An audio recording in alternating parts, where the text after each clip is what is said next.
ఇప్పుడు మరి మాట మారింది, పాట మారలేదా? మనిషిని మారినప్పుడు మారనవద్దా? ఆగదు ఆగదు ఆగవు ఈ శాకారాది ఆగవు, ఆగవు ఆగవు ఆగవు ఈ శాకారాది ఆగవు, శాకార జగదు అయ్యే వరకు ఆగదు ఆగదు ఆగదు ఈ జ్ఞాన ప్రచారం ఆగదు, ఆగదు ఆగదు ఆగదు ఈ జ్ఞాన ప్రచారం ఆగదు. ఎప్పుడైతే మన లక్ష్యము ఒక బ్రహ్మాండంగా ఉన్నప్పుడు ఏది కానీ ఒక ఉద్యమంలాగా జరుగుతున్నప్పుడు ఏది ఆగదు. చివరికి ఆ లక్ష్యాన్ని మనం అందరము చూస్తాము.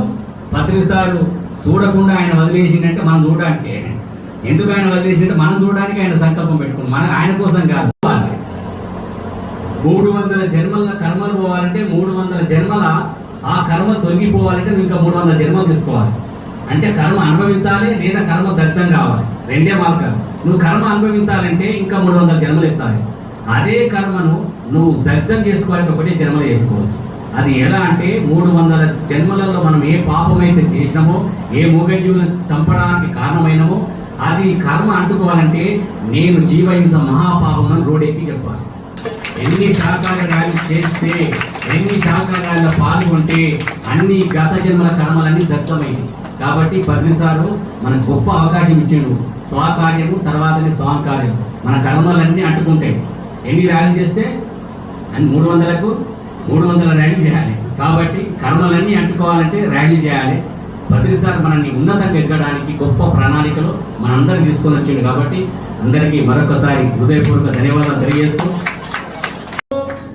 ధ్యానము చేద్దాము అన్నలా శ్వాసను పడుదాము, అన్నలా ధ్యానము చేద్దాము అన్నలా శ్వాసను పడుదాము, అన్నలారా అన్నలారా అక్కలారా అమ్మలారా అయ్యలారా, అన్నలారా అక్కలారా అమ్మలారా అయ్యలా, పిల్లలారా పెద్దలారా ధనికులారా పేదలారా, ధ్యానము ధ్యానము ధ్యానము చేద్దాము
చెడు అంట, మంచి చేస్తే మంచి అంట.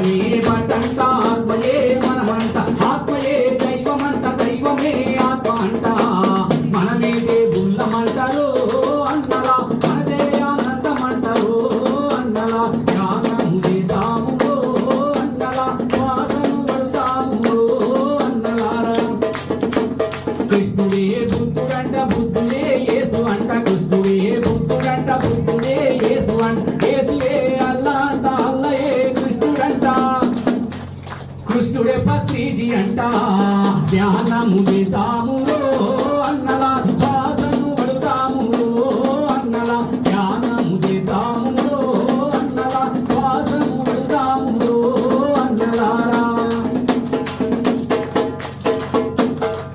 మరి పత్రిజీ ఆశయం కాదు, ఆత్మ అనే సత్యంలో మనం ఆచరిస్తూ ఆ సత్యాన్ని ఇతరులకు బోధిస్తామంటే ఎంతో గొప్ప. మరి ఈరోజు శ్రీకృష్ణుడు చేసిన పని మనం చేస్తాము. ఈ సమయంలో ఒకవేళ గౌతమ బుద్ధుడు వచ్చినా, శ్రీకృష్ణుడు వచ్చినా, రాముడు వచ్చినా ఇవే శాకార్యాలు చేతురు, వేరే ఏం చేయకపోదు. వాళ్ళు వచ్చిన పనికి ఇదే చేస్తారు. శ్రీకృష్ణుడు వస్తే ఏం చేస్తుండే? మహాభారత యుద్ధం జరిగేది కాదు, ఈ యుద్ధమే జరుగుతుండే, జీవహింస మహాపాపం అని. రాముడు వచ్చిన ఇదే జరుగుతుండే. కాబట్టి ఆ సమయంలో మనం వచ్చినాం కాబట్టి మనం అదే చేద్దాం. అందరికీ మరొకసారి ధన్యవాదాలు తెలియజేస్తూ, ఎందుకంటే నా జీవితం ఎలా మారిందో మీ అందరికీ ఎక్స్ప్లెయిన్ చేయడానికి చెప్పిన. ఒక నక్సలైట్ జీవితం నుంచి ఈ రోజు ఇక్కడికి వచ్చి 14 సంవత్సరాలు రాముడు అరణ్యవాసం పోతే ఎలా ఉంటుందో 14 సంవత్సరాలు ప్రతిరోజు నేను తాగినది రోజే. శివరాత్రి వచ్చిన తాగేది, ఉగాది వచ్చిన ఏ రోజైనా నేను మందు తాగిన రోజు లేదు. 14 సంవత్సరాలు తాగిన. కానీ ఆ జీవితం నుంచి ఈ జీవితానికి మారినంటే అది బ్రహ్మర్షి పత్రిచే కారణం, వేరే ఎవరు లేదు. సర్కారు మనదిరా, తాగుదామురో తాగి ఊదామురో. రోడెంబడి నాకు ఎట్లుండే. ఇప్పుడు ఇతర జీవులను బదిలించి కమ్మగా నీ కడుపు నింపి, నీ కడుపు కడుపేనా లేకుంటే అది శ్మశానమా? ఆ జీవుల ఆత్మకోశలు నీ చెవులకు వినబడలేదా? ఆ జీవుల ఆత్మకోశలు నీ చెవులకు వినబడలేదా? నీ కఠిన హృదయపులోకి కరుణన్నది రానే రాదా? మాంసాహారం మానే రోజు కావాలి, మానవులంతా శాకాహారులు కావాలి. ప్రాణిని ప్రాణిగా ప్రాణముతోనే ఉంచాలి, ప్రాణిని ప్రాణిగా ప్రాణముతోనే ఉంచాలి. ప్రాణులు అంతా సుఖశాంతులకి ఉంచాలి. మాంసాహారం మానే రోజు కావాలి, మానవులంతా శాకాహారులు కావాలి, మానవులంతా శాకాహారులు కావాలి. నా జీవితం అలా నుంచి ఇలా వచ్చింది. కాబట్టి ప్రతి ఒక్కరూ ఈ ఉన్నతంగా ఎదగడానికి గొప్ప అవకాశము శ్వాస మీద ధ్యాస ధ్యానం. దయచేసి రకరకాల ధ్యానాలకు వెళ్ళకండి. చివరి సందేశం, ఎందుకంటే రకరకాల ధ్యానం చేస్తే మనం రకరకాలే.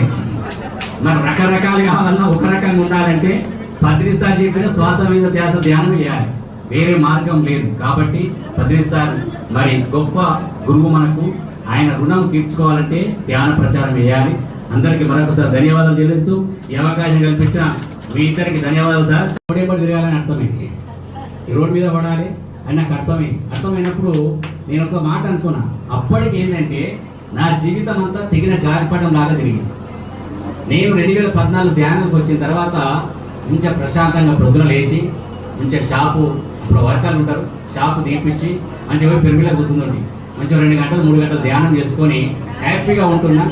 మా భార్య కూడా చాలా హ్యాపీగా ఉంది. ఎందుకంటే అప్పుడు రాత్రి 7, 8 అయిందంటే గతం ఇక మా చరిత్ర. చిన్నప్పటి నుంచి నేను దేవుడు నమ్మినవాడిగా, చిన్నప్పటి నుంచి నాకు దేవుడు అంటే దేవుడి గుడిలో ఉండడం తెలుసు, అంతవరకు తెలుసు. అప్పుడు ఇంకొకటి ఏంటంటే నేను గద్దతో తిరుగుతా ఉన్నా. ఇంకా అప్పటికి మన సత్యసాయి, మన వీళ్ళు ఉన్నారు కదా సత్యసాయి గిట్ట, వాళ్ళ మీద మేము అప్పుడు వాళ్ళని వ్యతిరేకించేవాళ్ళం, సత్యసాయిని కూడా. అట్లాంటిది గురువులను దేవుని అంటే వ్యతిరేకించే జీవితం నుంచి వచ్చినాను. తర్వాత వీళ్ళకి వచ్చిన తర్వాత కూడా నేను ఇక 10 సార్లు దగ్గరికి వచ్చినాక ఇక అర్థమైంది, ఇక దేవుడు వాళ్ళంటే మనమే దేవుడు అని అర్థమైపోయింది. ఇంకా ఏ గుడికి పోయేది లేదు అప్పుడు. కానీ 2014 ఎప్పుడైతే నేను నక్సలైట్ ఉద్యమాలు ఉండి ఇవి వచ్చినప్పుడు ధ్యానంలోకి రాకముందు ప్రతిరోజు నేను తాగని రోజు లేదు. రాత్రి అయిందంటే 2 దేవుళ్ళు ఉండరు, ఒకటి వెంకటేశ్వర బారు, ఒకటి వరలక్ష్మి పార్క్, 2 దేవుడు. అయితే వరలక్ష్మి పార్క్ అనవాలి, లేకపోతే వెంకటేశ్వర స్వామి, అయ్యవారు అమ్మవారు. పొద్దుగాల పొద్దుకి ఇటు అన్నట్టుంటుంది. రాత్రి 12 అవుతుంది. తాగి అక్కడ కూర్చుంటే ఇంట్లో ఎట్లుంటుంది, మా భార్య పాపం భయపడుతూ ఉంటుండే, చక్కగా పోతారా ఇంటికి, తాగి ఏమన్నా అవుతుందా అని చెప్పి ప్రతిరోజు ఆమె బాధపడే రోజు ఉంటుంది. ధ్యానంలోకి వచ్చిన తర్వాత తాగుడు బంద్ అయిపోయింది. తిరుడు మొత్తం బంద్. అప్పుడు ఎంత ప్రశాంతంగా ఉంటుంది అప్పుడు జీవితం. ఏమో భార్య చాలా సంతోషంగా ఉంది. అప్పటికి 2014 అంటే 17 దాకా. అప్పుడు పత్రిసారి నన్ను తెలవకుండా నన్ను మోటివేట్ చేస్తా ఉన్నాడు. నువ్వు ధ్యానం చేసుకుని ఇట్లా కూర్చుంటూ యాత్ర పోయి రోడ్డు మీదకి రావాలని ఆయన తెలవకుండా స్టార్ట్ చేసి నాకు. ఒకరోజు తిరుమల కూర్చొని ధ్యానం చేస్తా ఉన్నాను. చేసేటప్పుడు నాకు ఒక వాయిస్ వినబడుతుంది, పత్రిసారి వాయిస్. ఏమంటే ధ్యానం చేస్తే యోగి, ధ్యాన ప్రచారం చేస్తే యోగీశ్వరుడు. బాగా అర్థం చేయండి. ధ్యానం చేస్తే యోగి, ధ్యాన ప్రచారం చేస్తే యోగీశ్వరుడు. ఇంతమంది సార్ చెప్పండి, హిమాలయాలో నేను ధ్యానం చేసుకుంటే ఏం లేదు, నేను బయటకు పోవాలని. ధ్యానం చేసుకుంటాడు యోగి, ఎవరికి ఉపయోగపడాయి. ధ్యాన ప్రచారం చేస్తే యోగీశ్వరుడు, వాడు ప్రజలకు ఉపయోగపడు. అది నాకు వివరణ చెప్తా ఉంది పదిసార్లు. చివరికి ఏమంటే యోగిలాగా ఉంటావా యోగీశ్వరుడు లాగా ఉంటావా నీ ఇష్టం, కానీ నాకు యోగీశ్వరుడు అంటేనే ఇష్టము అని నాకు అది తెచ్చిపెట్టి నేనేం చేసినా అదే మన ఫోన్ ఆన్లో ఉందో ఏమని చెప్పి కళ్ళు తెలిసి ఫోన్ చూసిన, ఫోన్ స్విచ్ ఆఫ్ చేశాను నాలుగు. మరి ఎక్కడికి వెళ్ళిన పడ్డది ఈ వాయిస్ అని చెప్పి నాకు ఎక్కువ ధ్యాన అనుభవాలు ఎక్కువ రాకపో, ఏదో ఒకటి ఇది వచ్చింది కానీ. ఆ వచ్చిన తర్వాత నేను ఇంటికి వెళ్ళిపోయినా. సాయంత్రము నాకు కడతా నుంచి మాధవి మేడం ఫోన్ చేసి, తమ్ముడు మనకు ఒకటి మీటింగ్ ఉంది పత్రిసార్ ఆధ్వర్యంలో, నువ్వు ఇమ్మీడియట్లీ ప్రొద్దున 7 గంటల వరకు తాజ్ హోటల్ రా అని చెప్పి. సరే అని చెప్పి వెళ్ళిపోయిన తర్వాత పత్రిసార్ స్టేజ్ మీద ఉన్నట్టు అప్పుడు పాట పాడమంటే పాట పాడి కూర్చున్నాను. కూర్చున్న తర్వాత సారు ఇలా తొడ మీద చేసి స్పీచ్ ఇస్తా ఉన్నాడు. ఏం చెప్తుండంటే ధ్యానం చేస్తే యోగి, ధ్యాన ప్రచారం చేస్తే యోగీశ్వరుడు ఇష్టము అనే వరకు నాకేమర్థమైందంటే నేను యోగీశ్వరుడు కావాలంటే రోడ్డు మీద తిరగాలి. ఇక అప్పుడు నా మైండ్లో ఉంది, ఇంకా ప్రేరణ జరుగుతుంది. అదే సమయంలో యోగా డే వచ్చింది. యోగా డే నాడు చెర్లపల్లి జైల్లో ప్రోగ్రాం పెట్టి, నేను తెలంగాణ ఉద్యమాలప్పుడు చెర్లపల్లి జైల్లో ఉన్నా. నేను పోయినా కానీ అక్కడ పిరమిడ్ ధ్యాన మందిరం ఉన్న సంగతి నాకు తెలియదు, నేను చూడలేదు. అయితే అక్కడ పిరమిడ్ ఉంది చెర్లపల్లి జైలు, ధ్యాన మందిరం, పిరమిడ్ ధ్యాన మందిరం ఉంది. నేను సార్ని కలిసినట్టు ఉంటుంది, పిరమిడ్ చూసినట్టు ఉంటుంది. నేను కూడా వెళ్ళిపోయాను. అక్కడ వెళ్ళిపోయిన తర్వాత ఆ రోజు యోగా డే సందర్భంగా అందరూ ఒక 500 మంది ఖైదీల మధ్యలో సారు స్టే చేసిరు. సార్ చెప్తున్నాడు, ఆడందరూ మైక్ ఇచ్చి సార్ మీరు మాట్లాడాలని అందరూ మాట్లాడుతారు ఒకరితో. కానీ ఎవరు ఆ ఖైదీలు మన ముచ్చట ఇక్కలేదు. వాళ్ళ ముచ్చట వాళ్ళదే, వాళ్ళ లొల్లి వాళ్ళే మాట్లాడుకుంటారు వాళ్ళే. ఒకసారి జైలర్ వచ్చిండు పాపం. జైలర్ వచ్చి అందరికీ చెప్పిండు, ఆయన గొప్ప గురువు సుభాష్ పత్రిజీ గారు, ఆయన మన దగ్గర రావడం మన అదృష్టం. ఆయన ఈరోజు యోగా మనకు ఒక జ్ఞానాన్ని ఇవ్వడానికి వచ్చిండు. మీరు జర సైలెంట్గా ఉంటే ఒక గంట సేపు బాగుంటుంది అని చెప్పి ఆయన చెప్పిండు. చెప్తే అందరూ ఓకే అన్నారు. మళ్ళీ ఇంకో మైక్ మాట్లాడే మళ్ళీ వాళ్ళు మాట్లాడుకుంటాం. ఇక జైలర్ కూడా పాపం సైలెంట్ అయిపోయింది.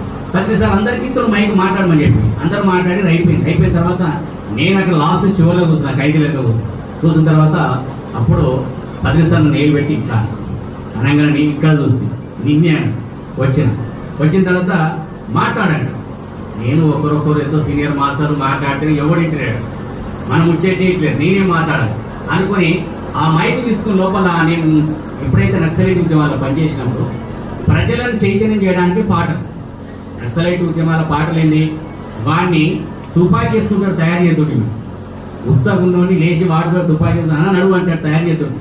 అప్పుడు నాకు గుర్తుకొచ్చి అప్పుడు ఏం చేసిన అంటే వాళ్ళతోటి మాట్లాడి, నేను కూడా ఈ చెర్లపల్లి జైలుకి వచ్చిన, తెలంగాణ ఉద్యమంలో వచ్చిన, నేను ఇక్కడ మీతో కొంతమంది చూసాను నేను అప్పుడు. కాబట్టి మా గురువు గారు, ఆయన గొప్ప గురువు, ఆయనకు మీకు ఒక 30 నిమిషాలు టైం ఇస్తే ఆయన అద్భుతమైన జ్ఞానం చెప్తారని చెప్తే జైలుకి వచ్చినావా అని ఎవరో ఒకరు నన్ను అడిగి, అవును వచ్చానండి.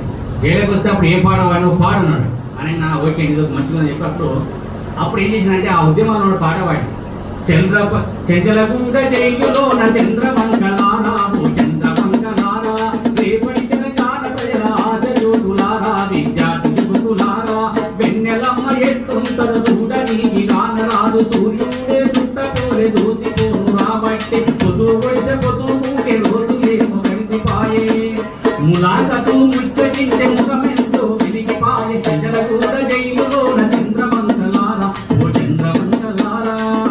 పాట పాడుతూ ఉంటే వాళ్ళు ఆనందంగా డ్యాన్స్ చేస్తున్నారు.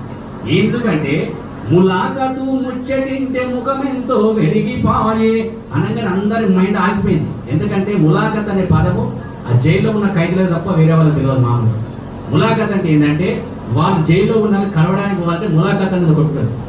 ఆ ములాఖాత్ పేరు మీద మన పేపర్ మీద రాయాలి, ఫలానా వ్యక్తిని నేను చూడడానికి వచ్చినా అని చెప్పి. అప్పుడు ఓకే నచ్చితే వాళ్ళు వస్తారు, లేకపోతే లేదు. ఆ ములాఖాత్ అన్నారు వాళ్ళకి అర్థమై వాళ్ళేం చేశారు, వన్స్ మోర్ అన్నారు. వన్స్ మోర్ అంటే 10 సార్లు చూడండి ఇట్లా వన్స్ మోర్ అని ఏం చేస్తా, మళ్ళీ పాడవాయి. పాడిన తర్వాత వాళ్ళ వన్స్ మోర్ అన్నారు, మళ్ళీ నేను 10 సార్లు 10 సార్లు ఇట్లా వేరే ఇట్లాంటి అంతే మళ్ళీ ఒక పాడవాయి. అట్లా ఒక 10 పాటలు పాడి మెల్లగా అర్ధగంట టైం అయింది. అప్పటికి నేను వాళ్ళు వన్స్ మోర్ అంటే ఇక 10 సార్లు దూరం పనిచేసి ఈయన ఇటు చూస్తే మళ్ళీ ఇట్లా ఇట్లా కలవదని చెప్పి నేను ఒక మాట చెప్పినాను. ఎందుకంటే మా గురువు గారు ఆయన సమయం దొరకడం అది గొప్ప అదృష్టం. ఆయన ఇక్కడికి వచ్చి జైల్లో కూర్చుంటే అది మనం ఎంత జన్మలో పుణ్యం అని. కాబట్టి మీరు మా గురువు గారు మాట్లాడడానికి మీకు టైం ఇస్తే నేను ఈరోజు ఇక్కడనే ఉంటాయి కదా బోనస్. నేను ఈరోజు నైట్ ఇక్కడనే ఉంటా, తెల్లారి పోతా, రేపు పోతా, నాకేం పని లేదు అని చెప్తే వాళ్ళు ఏమన్నారు, మీ గురువు గారు 30 నిమిషాలు కాదు 3 గంటలు మాట్లాడారు అని వాళ్ళు అన్నారు. ఆయన అప్పుడే నేను సార్కి మైక్ ఇచ్చాను. ఇట్లిస్తే మళ్ళీ మైక్ అట్లా ఇచ్చిన ఆయన ఎట్లా ఇచ్చిన ఇచ్చి నువ్వే మాట్లాడాను. అప్పుడైతే నేను నా జీవిత చరిత్ర ఇప్పుడు మీతోటి ఏ విధంగా షేర్ చేసుకున్నో ఆ రోజు ఖైదీల కూడా అదే విధంగా షేర్ చేసుకుంటే చాలామంది అప్పుడు ఆగిపోయి సైలెంట్ అయిపోయారు. ఆగిపోయిన తర్వాత నేను చివరిగా ప్రతిసారికి ఇక మైకి ఆయన తీసుకుంటలేడు. సార్ ఇట్లా కూర్చునబెట్టినాను, ఫ్లూట్ తీసాడు సార్, అందరూ ధ్యానం కూర్చోమని చెప్పి కూర్చునబెట్టి 45 నిమిషాలు ధ్యానం చేయించాను. 45 నిమిషాలు కనీసం ఎవ్వరు కూడా ఒక్క కదలలే. ఎందుకంటే నేను సార్ ఫ్లూట్ వాడుతుంటే మైక్ పట్టుకుని నేనే మైక్ పట్టుకుని సార్ను చూస్తున్నా, ఇక్కడ వాళ్ళందరూ చూస్తున్నాను. 45 నిమిషాలు ఎవ్వరు కదలలేదు. 45 నిమిషాల తర్వాత కొంతమందితో మాట్లాడిస్తే బ్రహ్మాండమైన అనుభవాలు చెప్పేవారు. అప్పుడు అందరు జైలర్ ఇట్లా ఆశ్చర్యపోయారు, ఏంటి సార్ ఇంత 45 నిమిషాలు ధ్యానం చేసి ఇట్లా మనసు ఉంటారని చెప్పి. ఇందులోకి వాళ్ళు ఏమన్నారంటే చివరిగా, సార్ మేము బయటకు పోతాం, ఇంకో 4 రోజులు అయితే మేము కొంతమంది బయట పోయేవాళ్ళను, మరి బయట పోయినాక మరి మాకు ధ్యానం గురించి ఎవరు చెప్తారు సార్, కొంచెం మీ కాంటాక్ట్ నెంబర్ ఇవ్వమని. 10 సార్ 2 జేబులు చూపించాడు, ఏ జేబులో ఫోన్ లేదని ఆయన 2 జేబులు కార్డు చూపించాడు. ఫోన్ చూపిస్తే నేను అక్కడ మనకు రామ్ అని ఆర్గనైజ్ చేసాడు, ఆయన నంబర్ ఇస్తే లేదని చెప్పి నా నంబర్ ఇప్పించాడు 10 సార్. నా నంబరు అనౌన్స్ చేస్తే వాళ్ళు రాసుకున్నారు. రాసుకున్న తర్వాత కొన్ని రోజుల తర్వాత 6 నెలలు అయిపోయింది మ్యాక్సిమం. 10 సార్ అడిగింది, ఏమైనా మనం జైల్లో ఎత్తిపి మనం దుకాణం బాగానే చేసాం వ్యాపారం, మరి ఏమైంది అది అట్లే పోయిందా అని. లేదు సార్ చాలామంది ఫోన్ చేసారు, చాలామంది అడిగారు. ఒక వ్యక్తి ఆయన కిరాణ్ షాప్ ఉంటుందట, ఆ కిరాణ్ షాప్లో కోడిగుడ్లు అమ్ముతుండట. ఆయన శాకాహారిగా మారిండు, కోడిగుడ్లు కూడా అమ్ముడు పని చేసిండు సార్ ఆయన చెప్పాడు. మరి నువ్వు చేయాల్సిన పని నీకు అర్థమైందా, నువ్వు చేయాల్సిన పని నీకు తెలిసిందా. అప్పుడే నాకు ఉన్నటువంటి వ్యాపారం క్లోజ్ చేసి 2017లో నా వ్యాపారం పక్కకు పెట్టి తర్వాత, ఎందుకంటే పిల్లలు చదువులు ఉన్నాయి, మరి ఇంట్లో ఆర్థిక ఇబ్బందులు ఉండొద్దని చెప్పి మా భార్య షాప్ డీల్ చేస్తుంది, లేడీస్ ఎంపోరియం. అది కొంచెం రన్ అవుతున్న సమయంలో నేను నా వ్యాపారం క్లోజ్ చేసిన. నేను ఈ ర్యాలీలో దీంతో తిరుగుతా ఉన్నాను. ఒకరోజు అది కొంచెం ఆర్థిక ఎట్లా ఉందంటే కొంచెం అంటే ఉనికినట్టు ఎట్లా ఉందంటే సరిపోయినట్టు నడుస్తుంది ఆర్థికంగా. అప్పుడు నేను కొంచెం స్ట్రగుల్ అయిపోతాను, ఎందుకంటే అప్పుడు సంవత్సరం అయిపోయింది కానీ నాకు ఆ బడ్జెట్ సరిపోతలేదు అనుకున్న సమయంలో 10 సార్ ఇచ్చాడు. మా ఇంటికి వచ్చిన రోజు సార్ బెడ్రూమ్లో కూర్చున్నాడు, చాలాసేపు కూర్చొని మా భార్యను పట్టుకొని ఒకసారి షాప్లోకి పోదాంపా అన్నాడు. షాప్లోకి వచ్చిన తర్వాత షాప్లో కూర్చొని లేడీస్ అనుకోని గాజుల షాప్, మరి నాకు గాజులు అన్నాడు షాప్. మా భార్య ఆమె 10 సార్లు చూస్తే మస్తు భయపడుతుంది.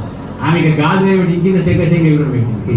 నేను సార్ అక్కడ కూర్చోబెట్టుకొని నీకు విశ్వం కోసం నీకు పనిచేస్తా ఉన్నారు, నువ్వు దేని గురించి పడకు అని చెప్పి మా భార్య ఇట్లా సంధానం. ఆ తెల్లారి నుంచి బ్రహ్మాండంగా షాప్ నడవడం మొదలైంది. ఈరోజు నేను ఒక 10 లక్షల కారు తీసుకొని తిరుగుతా ఉన్నా అంటే ఆ రోజు 10 సార్లు మా ఇంటికి కావాలి. కాబట్టి ఒక గొప్ప గురువులు ఎలా ఉంటారు, మనల్ని ఎంత ఎన్లైట్ చేస్తారు, మనకి ప్రకృతి కూడా. నాకు గొప్ప అవకాశం, ఆ రోజు 8 మందిని కాల్సిన తుపాకి నన్ను కలవదు, ఆ గుండు అటు దిగితే అయ్యిపోతుంది. కానీ ప్రకృతి నాకు అవకాశం ఇచ్చింది, భూమి మీద నన్ను బతికిన తర్వాత ఈ పని చేయాలి. కాబట్టి నాకు ప్రకృతి ఇచ్చిన అవకాశం, దానికి దగ్గరగా ఒక గొప్ప గురువు మరి బ్రహ్మర్షి పత్రిక దొరకడం మనందరి అదృష్టం.